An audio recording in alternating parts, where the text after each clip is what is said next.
Bem, por conta dessa chatice dessa pandemia de coronavírus, eu tô há praticamente 2 anos sem conseguir pisar direito em um museu. Resultado, para matar um pouco da minha saudade, eu resolvo gravar um vídeo para falar sobre o museu que está fechado desde 2013.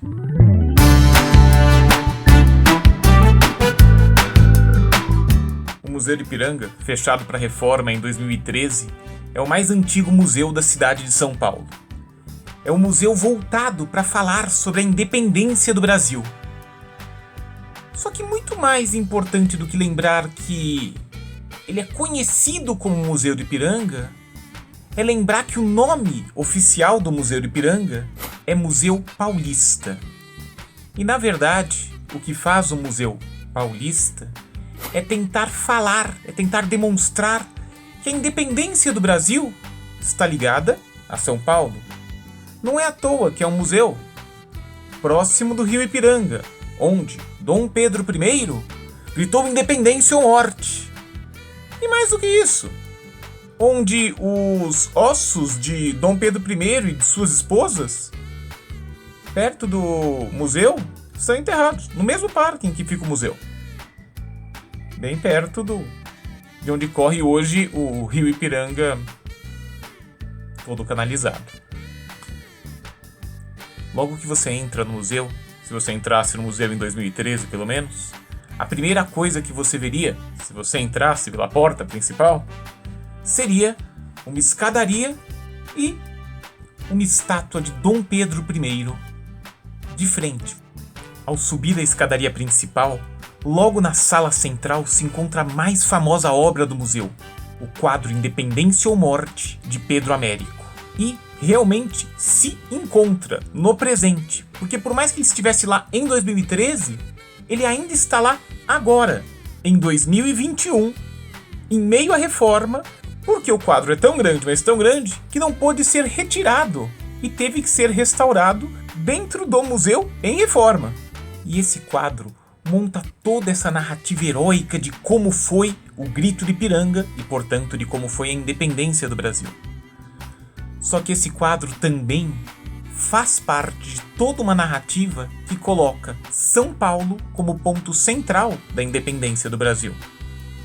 A independência do Brasil poderia ter como sua data não o 7 de setembro com Dom Pedro I gritando independência ou morte, que aconteceu em São Paulo.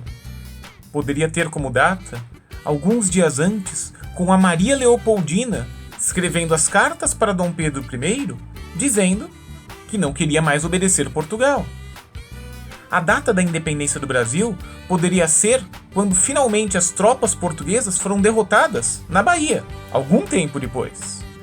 No entanto, São Paulo gosta de manter a narrativa, e o Brasil comprou essa narrativa, já que São Paulo, economicamente forte, conseguiu espalhar essa mensagem para o Brasil todo de que a independência do Brasil é o 7 de setembro. Verdade, data também que interessava um pouco mais para o Dom Pedro I. Só que o Museu de Ipiranga, ele não é um museu apenas que fala da independência. Ele é um museu que monta toda a narrativa de como São Paulo foi importante para a história do Brasil. Não é à toa que quando se entra no museu, eu já descrevi, se você entrasse pela porta principal, você veria uma escadaria com a estátua do Dom Pedro. Só que se você olhasse para os lados, você veria, entre outras coisas, estátuas de bandeirantes. Estátuas extremamente chamativas de bandeirantes.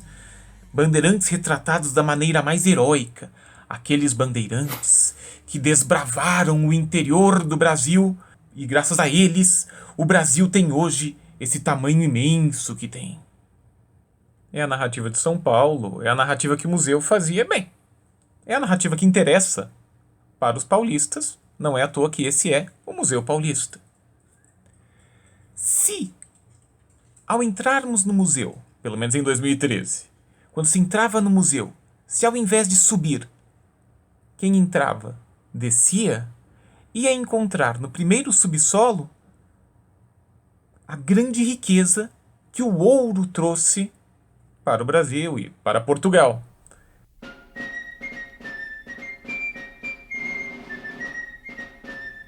Mas o que o ouro tem a ver com São Paulo? Por que está no Museu Paulista isso? Voltemos aos bandeirantes. Os bandeirantes, considerados paulistas, foram exatamente as pessoas que encontraram o ouro. E a glória dos bandeirantes é exatamente parte da narrativa paulista que o museu faz questão de mostrar.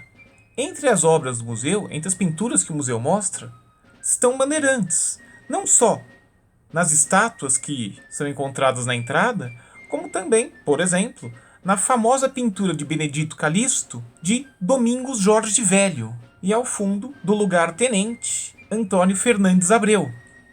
As representações dos bandeirantes no museu, sejam em pinturas, sejam em esculturas, são representações de bandeirantes imponentes, de bandeirantes heróicos, dos intrépidos bandeirantes que exploraram o interior do Brasil, fizeram o Brasil ter esse tamanho enorme que tem, e encontraram minérios preciosos. Essa é a narrativa que o museu expunha até 2013. Será que é a mesma narrativa que o museu vai continuar expondo quando ele reabrir em 7 de setembro de 2022? Não sei. O que eu sei é que essa forma de narrar os bandeirantes, essa organização do Museu Paulista falando que São Paulo foi importante para a história do Brasil, foi uma narrativa do início do século XX. Agora, no início do século XXI, quando o museu reabrir, qual narrativa ele vai fazer? Será que o museu que é dono dessas obras, será que ele vai fazer outras narrativas? Será que ele vai mostrar outros fatos históricos também relevantes? Será que ele vai, mesmo tendo essas obras de bandeirantes vistos da maneira mais heróica possível, será que ele também vai falar que esses bandeirantes escravizavam indígenas, estupravam? Que os bandeirantes faziam questão de caçar pessoas escravizadas que tinham conseguido fugir da escravidão? Não era exatamente isso que o museu mostrava até 2013. Vamos ver o que vai acontecer quando ele retornar.